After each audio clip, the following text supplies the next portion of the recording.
Good morning. Ngasi December ki date 13, 2023. Hauzik yengiba Canon chart nasi Bank Nifty dani. Masida support amadi resistance ye aga thamjare.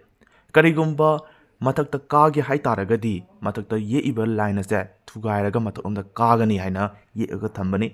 Aduga market sina makaramda kungge hai taragadi makai thang thangna lairiba line ase thugairaga market se makaramda kungani haibani. Hausifaugda lairiba market ki fivam ase mayaidani. Hariba mayai chabukta laibana maram oiraga karamba direction lomda chakadage haibasi yengminasi. Tanza fazaba mangairaga sangsi sangaba matungda profit laiba natragana loss oibra haibasiti market na pirakadabani. Akhogidi tanza fazaba mafam fazaba stop loss thamba kauba yade maduna hariba jaga asidagi makai amaromda chalakpa matamta market sangnana baidamakta sem sajage. Hauzik lairibasina market sangdringaida matau kramna akhoi market si sangadagi haibagi matangdani. Hauzik lairiba tanza asida market sangba yadri. Karigumba market si sangakpa matamda video simu hanjarake hauziki oina di ngahaktang gap laizage. Hauzik market sangre. Hauzik sangiba market asi market si makharamda kungani haina sangbani. Hariba kungani haina sangba se kungadra natragana kumoida haibadu yengasi. Karigumba kumba taragadi profit kyam yamna phangani amadi mangba taragana lupa kya mangadage haibado yengminasi. Hauzik lairiba profit se lupal sani gi sangde khoina profit loina uba phangi.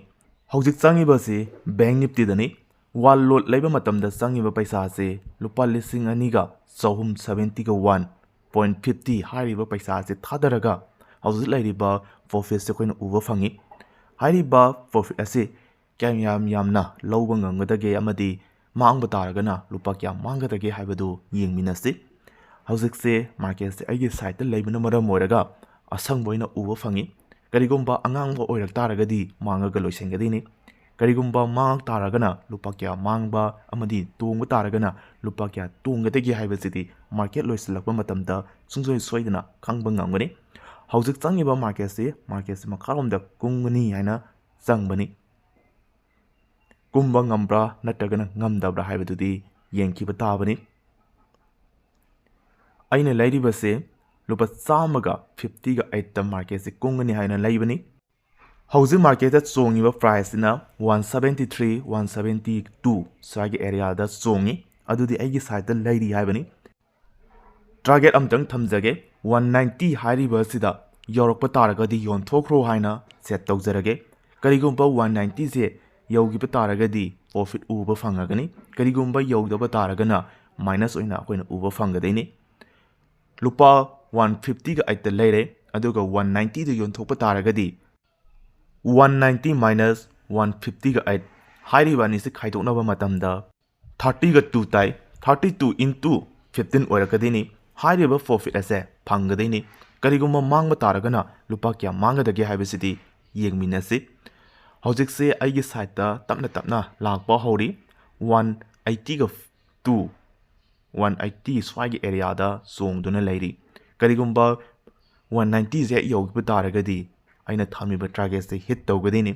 Target se hit tawgibaga kai jaga dagi sangakiba amadi matau kramna changi inno haibado yengminasi amadi ngaiminasi. Stock market ta khong tage hai taragadi stock ki maramda fajana manna khangba daka lai. Karigumba khangda taragadi hariba fil asida khong thangjamna matamda paisa mangningai macha amadi oigani.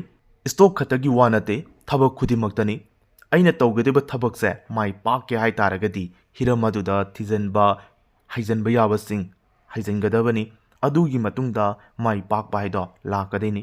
Nomagi yamba yamtaba sanami sengi oinade khara phahoba haibasani adugna hauzik thamiba 190 hairiba se hit tawba ngambra natragana ngamdabra haibadu yengba tari hit tawtokre.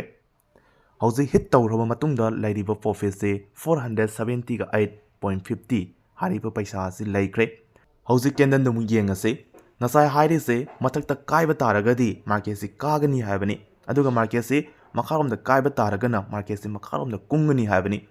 Hauzik akoina kari uba phangi market si makharomda kaithare masina maram oiraga market si makharomda kungani haina ꯆꯪꯕ ꯃꯇꯝꯗ ꯍꯥꯏꯔꯤꯕ profit ꯑꯗꯣ ꯁꯦꯝꯕ ꯉꯝꯈꯤꯕꯅꯤ ꯁꯨꯃꯥꯏꯅ ꯅꯣꯡꯃꯒꯤ ꯌꯥꯝꯕ ꯌꯥꯝꯗꯕ profit ꯈꯔ ꯂꯧꯕꯗꯨꯅꯤ ꯌꯥꯝꯅ ꯃꯔꯨ ꯑꯣꯏꯔꯤꯕꯁꯤ ꯉꯁꯤꯒꯤꯗꯤ ꯃꯥꯔꯀꯦꯠ ꯑꯃ ꯆꯪꯕ ꯃꯇꯝꯗ ꯄ꯭ꯔꯣꯐꯤꯠ ꯁꯦꯝꯈ꯭ꯔꯕꯅꯤꯅ ꯚꯤꯗꯤꯑꯣ ꯑꯁꯤ ꯃꯇꯥꯡ ꯁ꯭ꯋꯥꯏꯗ ꯂꯣꯏꯖꯒꯦ